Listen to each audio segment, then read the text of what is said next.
내 안의 시스템을 깨뜨려라. 사랑하는 여러분, 오늘 이 자리에 함께하신 모든 분들에게 하나님의 평강이 가득하기를 기도합니다.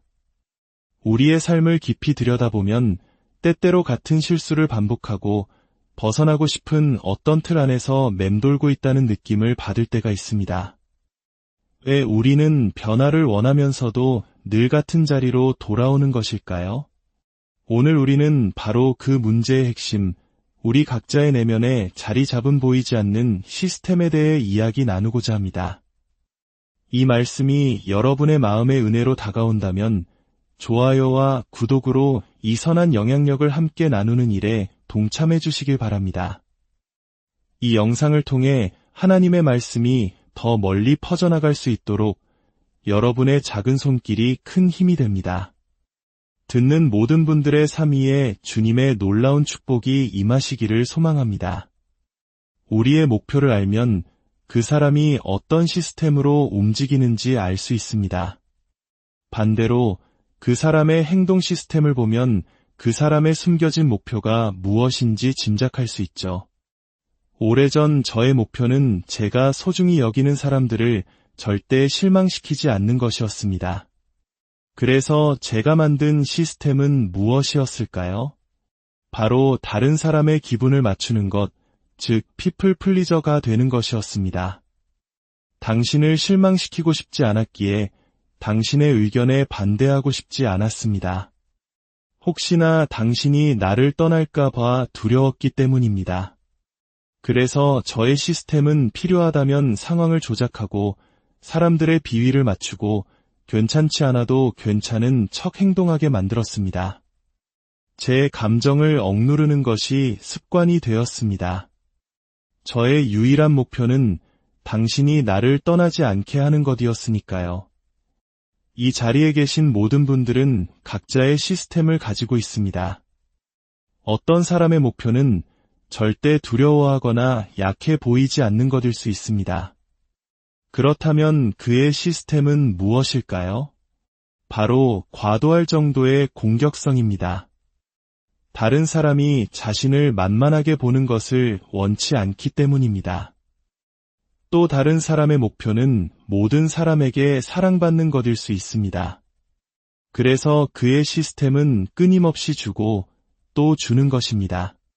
나의 모든 것을 쏟아부으면 언젠가 당신이 나를 사랑해 줄 것이라고 믿으면서 말이죠. 하지만 결국 이 시스템은 자기 자신을 배신하도록 만들어졌습니다. 문제는 우리의 시스템이 홀로 존재하지 않는다는 것입니다. 이것은 하나의 거대한 생태계와 같습니다. 당신의 시스템이 나의 시스템과 연결되어 있다는 뜻입니다. 이것이 결혼 생활을 어렵게 만들고 모든 인간관계를 힘들게 만드는 이유입니다. 당신은 당신의 시스템을 가져오고 나는 나의 시스템을 가져옵니다. 하지만 우리 둘 다 그 시스템 밖으로 나오려 하지 않습니다. 나는 이미 틀렸던 경험이 있기에 무슨 수를 써서라도 이번에는 내가 옳아야만 합니다. 또 다른 나는 당신이 날 떠날까 두려워 갈등 자체를 피하려고만 합니다. 우리 각자는 자신의 시스템 안에서 허우적대며 자신도 모르는 사이에 그 시스템의 감염을 다른 사람에게 퍼뜨리고 있습니다. 어쩌면 당신의 시스템이 병들어 있을 가능성이 있습니다. 그리고 그 병든 시스템이 당신이 그토록 원하던 풍요롭고 충만하며 능력 있는 삶을 가로막고 있는지도 모릅니다. 우리는 종종 사탄이 너무 바쁘다라고 말하곤 합니다. 하지만 정말 그럴까요? 사실 사탄은 그렇게까지 바쁘지 않을지도 모릅니다. 사탄이 할 일은 그저 당신을 자신의 시스템 안에 가두는 것뿐입니다. 일단 그 안에 갇히면 나머지는 우리가 알아서 사탄의 일을 대신해주기 때문입니다. 창세기 3장을 보면 뱀이 에덴 동산에서 하와와 대화하는 것처럼 보입니다. 하지만 이것은 단순한 대화가 아닙니다. 뱀은 하와의 마음속에 의심의 시스템을 심고 있었습니다. 불신의 씨앗을 뿌리고 우리로 하여금 끊임없이 하나님을 의심하게 만드는 시스템을 잉태시킨 것입니다. 이것이 바로 우리가 성경의 다른 곳에서 뱀을 다시 볼 필요가 없는 이유입니다. 시스템은 이미 작동하기 시작했으니까요. 하지만 하나님께서는 그 시스템을 이미 꿰뚫어 보고 계셨습니다. 창세기 3장 15절에서 하나님은 뱀에게 말씀하십니다. 내가 내 딸을 너의 시스템 안에 가두었지만 나는 그녀 안에 그 시스템을 깨뜨릴 무언가를 심어놓았다. 원수에게는 그의 시스템이 있고 하나님에게는 그분의 약속이 있습니다. 질문은 이것입니다. 당신은 원수의 시스템에서 벗어나 하나님의 약속과 동력하는 삶을 선택하시겠습니까? 원수의 관심을 끌고 싶으신가요? 그렇다면 나는 이 시스템을 깨뜨리겠다고 선포하는 삶을 살기 시작하면 됩니다. 당신이 시스템의 존재 자체를 인식하지 못하고 그 안에서 살아가는 동안 원수는 당신에 대해 걱정할 필요가 없습니다. 하지만 당신이 이렇게 기도하기 시작할 때 하나님, 제가 이 시스템을 깨뜨릴 수 있도록 도와주세요. 바로 그때 지옥이 긴장하기 시작합니다. 저는 이 불신의 시스템을 깨뜨려야 합니다. 하나님께서 말씀하신 나의 저식 정체성보다 낮은 수준으로 살아가는 시스템을 부수어야 합니다. 저는 오늘 아침 할 일이 없어서 이 자리에 온 것이 아닙니다. 제게는 깨뜨려야 할 시스템이 있기 때문입니다. 여러 세대를 무너뜨려온 그 시스템에서 벗어나려고 발버둥 치고 있습니다. 나의 어머니를, 나의 아버지를 사로잡았던 바로 그 시스템을 이제는 내가 깨뜨리려 합니다. 그때 하나님의 음성이 들려옵니다. 내가 균열을 내면 내가 그것을 완전히 부수겠다. 내가 시작하면 내가 나의 모든 힘을 그 위에 싣겠다. 예배는 시스템의 균열을 냅니다. 찬양은 시스템을 무너뜨립니다. 저는 더 이상 과거와 같은 방식으로 살지 않을 것입니다. 저는 제정신을 잃지 않을 것입니다. 제게는 깨뜨려야 할 시스템이 있습니다. 너무 오랫동안 길을 잃고 헤맸습니다. 이제 이 시스템을 깨뜨려야 합니다. 나의 자녀들이 나와 같은 싸움을 하지 않도록 내가 먼저 이 사슬을 끊어야 합니다. 다음 세대를 위해 길을 열어야 합니다. 하나님께서 여전히 기적을 행하신다는 것을 그들이 알 수 있도록 표적과 기사가 지금도 일어난다는 것을 볼 수 있도록 나는 이 시스템을 깨뜨려야 합니다. 그래서 어쩌면 우리의 기도는 이렇게 바뀌어야 합니다. 하나님, 단순히 목표를 이루게 해달라는 기도 대신 저의 시스템을 보여주십시오. 그리고 그 시스템이 하나님께서 원하시는 목표와 일치하는지 알려주십시오. 단순히 무언가를 원하는 것만으로는 충분하지 않습니다.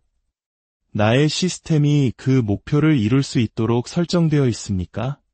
그리고 그 목표는 하나님께서 내 삶을 통해 이루고자 하시는 뜻과 일치합니까?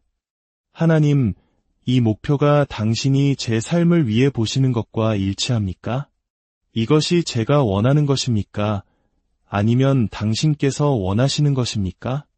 만약 당신께서 원하시는 것이 아니라면 저는 기꺼이 저의 꿈을 내려놓겠습니다. 저는 저의 꿈이나 안락함에 너무 얽매여서 하나님께서 제 삶에서 행하고자 하시는 위대한 일을 놓치고 싶지 않습니다. 하나님, 이 목표가 세상 문화가 제게 심어준 것입니까? 아니면 가족이 제게 강요한 것입니까? 만약 이 목표가 저의 불안감에서 빌려온 것이거나 다른 사람이 제 삶에 대해 가진 비전에서 비롯된 것이라면 저는 그것을 원하지 않습니다. 하나님, 제가 왜 애초에 이 시스템을 만들었는지 보여주시고 그것만이 유일한 방법이라고 믿었던 과거의 저를 치유하여 주십시오. 시편 139편은 이렇게 고백합니다. 하나님이여 나를 살피사 내 마음을 아시며 나를 시험하사 내 뜻을 아옵소서. 내게 무슨 악한 행위가 있나 보시고 나를 영원한 길로 인도하사 하나님은 당신에게 수치심을 주기 위해 당신의 시스템을 드러내시는 것이 아닙니다. 당신을 그 시스템에서 해방시키기 위함입니다. 당신의 시스템이 드러났을 때 당신의 불안감은 이렇게 속삭일 것입니다. 거봐, 넌 역시 자격이 없어. 애초에 시작하지 말았어야 했어. 하지만 그것은 하나님의 음성이 아닙니다. 하나님께서 시스템을 드러내신 것은 당신을 그 굴레에서 꺼내주시기 위함입니다. 이제 나는 압박감 속에서 쉽게 포기하던 나의 시스템을 압니다. 그래서 압박이 심해질수록 그 어느 때보다 더 굳건히 설 것입니다. 나는 이 시스템 밖에서 살 것입니다. 나의 시스템은 소통을 거부합니다. 그래서 말을 하고 싶지 않을 때 오히려 더 입을 열어 말해야 합니다. 나의 시스템은 상처받기 쉬운 모습을 보이는 것을 저항합니다. 그래서 이제 나의 마음을 열어야 합니다. 나는 이 시스템 밖에서 살기로 결단했습니다. 대대로 우리 가족을 괴롭혀온 이 똑같은 시스템이 더 이상 나를 지배하도록 내버려 두지 않겠습니다. 수년간 우리 가문의 독과 트라우마, 학대와 무시, 무지를 야기했던 그 시스템 밖에서 나는 살아갈 것입니다. 하나님의 말씀을 내 삶에 선포하며 내 잠재력에 연결된 모든 사슬을 끊어낼 것입니다. 내게 주신 기름 부음에 연결된 모든 족쇄를 부술 것입니다. 나는 이 시스템 밖에서 살 것입니다. 사도행전 4장을 보면 베드로는 유대 종교 지도자들의 시스템, 그들의 생태계를 뒤흔들고 있었습니다. 그들은 예수를 제거하면 모든 것이 끝날 것이라 생각했습니다. 하지만 베드로는 예수께서 이 땅에서 행하신 일의 연장선이 되어 나타났습니다. 그는 사람들에게 기적이 여전히 가능하다고, 표적과 기사가 지금도 일어난다고, 죄의 속박에서 자유로워질 수 있다고, 우울증과 중독에서 해방될 수 있다고 선포했습니다. 당신은 시스템을 파괴하는 자로 부름받았습니다. 그래서 원수는 당신이 눈을 감고 있기를 바라는 것입니다. 당신의 눈을 가리면 당신의 입을 막을 수 있기 때문입니다. 하지만 저는 압니다.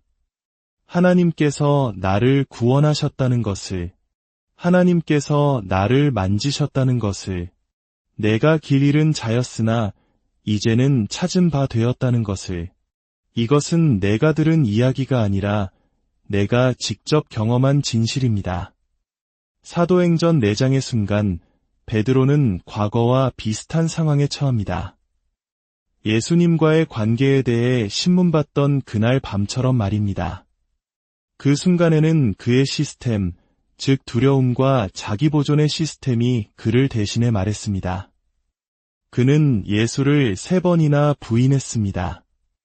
하지만 지금의 그는 예전의 그가 아닙니다. 그날 밤과 지금 사이 마가의 다락방에서 놀라운 일이 일어났습니다. 성령께서 그 방에 임하셨습니다. 기다림의 시간 속에서 그는 성령으로 충만해졌습니다. 그의 낡은 시스템이 있던 바로 그 자리가 성령으로 채워졌습니다. 당신의 낡은 시스템이 있던 자리가 성령으로 채워진다면 당신은 주님을 위한 위대한 일을 행할 능력을 얻게 될 것입니다. 당신의 삶이 살아있는 간증이라는 것을 굳이 증명할 필요가 없습니다. 당신의 걸음걸이가, 당신의 말투가, 당신이 만지는 모든 것이 변할 것입니다. 이제 베드로는 다시 한번 구석에 몰렸습니다. 하지만 이번에는 그의 낡은 시스템 대신 성령께서 그를 대신하여 말씀하십니다. 사도행전은 그 순간 베드로가 성령이 충만하여 라고 기록합니다. 압박의 순간에 포기했던 과거와 달리 이제 그는 시스템 밖에서 살겠다고 결단했기에 성령께서 그를 통해 말씀하시도록 자신을 내어드렸습니다. 압박감이 몰려올 때 베드로는 담대함을 위해 기도합니다.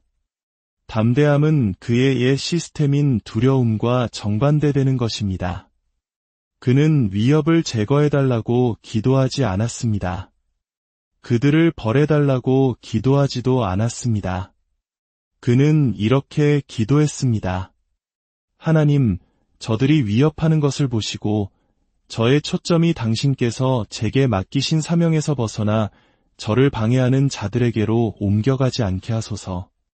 위협 속에서도 담대하게 당신의 말씀을 전할 힘을 주소서. 우리의 기도 생활이 단순히 요청사항을 나열하는 시간이 아니라 하나님의 음성을 듣기 위해 의도적으로 귀 기울이는 공간이 될 때 우리는 하나님께서 기도에 응답하신다는 사실을 깨닫게 됩니다. 하나님은 우리가 떠드는 소리 위에 겹쳐 말씀하지 않으십니다. 내가 내 방식만을 고집하는 것을 멈췄을 때, 다른 사람들의 목소리를 잠재웠을 때 비로소 하나님의 응답이 들리기 시작했습니다. 당신의 기도 생활 속에 하나님께서 말씀하실 수 있는 공간을 만들어야 합니다. 그분의 비전과 지혜, 그분의 마음을 받을 수 있는 고요한 시간을 확보해야 합니다. 예수님께서도 말씀하셨습니다. 나의 원대로 마시옵고 아버지의 원대로 하옵소서. 제자들은 마가의 다락방에서 기다리며 기도하고 또 듣고 있었습니다. 그들은 아버지의 약속이 나타나는 순간을 듣고 있었습니다. 그들은 그 순간이 왔음을 알았습니다. 급하고 강한 바람 같은 소리가 났기 때문입니다. 그 소리는 그곳의 분위기를 완전히 뒤흔들었습니다. 하나님께서 당신에게 말씀을 주실 때 그것은 당신 삶의 분위기를 뒤흔듭니다. 의심과 분노, 교만의 공기를 깨뜨립니다. 갑자기 힘이 솟고 비전이 보입니다. 두려움과 수치심은 사라집니다. 하나님의 소리가 당신의 모든 것을 바꾸어 놓기 때문입니다. 아나니아의 이야기를 마지막으로 나누고 싶습니다. 하나님께서는 아나니아에게 환상 중에 나타나 말씀하셨습니다. 일어나 사울이라 하는 사람에게로 가라. 그 당시 사울은 교회를 박해하던 위협적인 인물이었습니다. 아나니아의 입장에서는 자신의 목숨을 위협하는 환경으로 들어가라는 명령이었습니다. 우리는 결말을 알기에 이야기가 쉽게 느껴지지만 그 순간 아나니아에게 사울은 죽음의 위협 그 자체였습니다. 하나님께서는 그에게 정체를 드러내고 이염 속으로 걸어가라고 요구하셨습니다. 아나니아는 두려웠습니다. 하지만 그는 침묵 속으로 숨지 않았습니다. 그는 하나님께 솔직하게 자신의 두려움을 아뢰었습니다.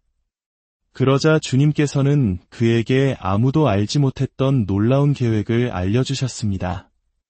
하나님께서 가장 가능성 없어 보이는 사람, 사울을 선택하신 이유를 말입니다. 가장 가능성 없는 사람이 변화될 때 그 소리가 가장 크게 울려 퍼지기 때문입니다. 그 변화는 오직 하나님만이 하실 수 있었다는 것을 모든 사람이 알게 되기 때문입니다. 하나님께서 왜 당신을 사용하려 하시는지 아십니까? 어쩌면 당신이 가장 가능성 없어 보이는 사람이기 때문일지도 모릅니다. 당신을 통해 하나님의 영광이 가장 크게 증폭될 수 있기 때문입니다. 이 사실을 깨달았을 때 아나니아에게는 사울이라는 위협보다 하나님의 사명이 더 중요해졌습니다.